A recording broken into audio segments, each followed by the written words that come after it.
കാവടുതുള്ളി പോകുമ്പോഴേ വിചാരിച്ചു ഇന്ന് എന്തെങ്കിലുമൊക്കെ സംഭവിക്കുന്നത്. റൂമിൽ ഇരുന്നപ്പോൾ ഫ്രണ്ട് വിളിച്ചു അവളുടെ ഏതോ ഒരു ഫ്രണ്ടിന്റെ കല്യാണമെന്ന്. അത് കേട്ട പാതി ഇതേ കല്യാണത്തിനെത്തി. പെണ്ണിൻ ചെറുക്കനെയും ജസ്റ്റ് ഒന്ന് കണ്ടു. ഇനി അവൾ പോയി ഫോട്ടോ എടുത്തോട്ടെ, നമ്മൾക്ക് അവിടുത്തെ കാര്യങ്ങളൊക്കെ അന്വേഷിക്കണമല്ലോ. എന്റെ പൊന്നോ, ഇതെന്താ ആർക്കും ഒരു ഉത്തരവാദിത്വം ഇല്ലാത്തത്? ഇത്ര സമയമായിട്ട് ആരും ഫുഡ് കഴിക്കാൻ വന്നിട്ടില്ല.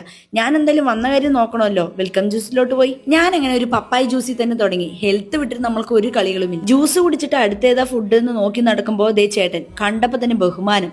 എന്തായാലും കൊള്ളാം. ദേ കുറച്ച് തിരക്കൊക്കെ വരാൻ തുടങ്ങിയിട്ടുണ്ട്. അപ്പം ഞാൻ എന്തായാലും ആദ്യം തന്നെ എന്തൊക്കെ ഫുഡ് എന്ന് നോക്കി പോവാം.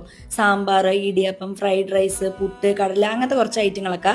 അപ്പം ഞാനൊരു പ്ലേറ്റിൽ ദോശ, ഫ്രൈഡ് റൈസ്, പിന്നെ കുറച്ച് കറികളുണ്ട്. പിന്നെ ദേ തപ്പിപ്പോണത് ചിക്കന് വേണ്ടിയിട്ടാണ് കേട്ടോ. അപ്പോഴാണ് ഞാൻ ആ സത്യം മനസ്സിലാക്കുന്നത് അതൊരു വെജ് കല്യാണമായിരുന്നു. സത്യം പറയട്ടെ, ഞാൻ അമ്മാരി ഷോക്കായി പോയി. അവളെ ചീത്ത പറയാനും പറ്റത്തില്ല. കല്യാണം എന്ന് കേൾക്കുമ്പോൾ തന്നെ കടായി ചിക്കൻ വിചാരിച്ചത് എന്റെ തെറ്റാണല്ലോ. എന്തായാലും ഫുഡ് നൈസായിരുന്നു, അതുകൊണ്ട് മാത്രം അവളെ ഒന്നും ഞാൻ പറഞ്ഞില്ല.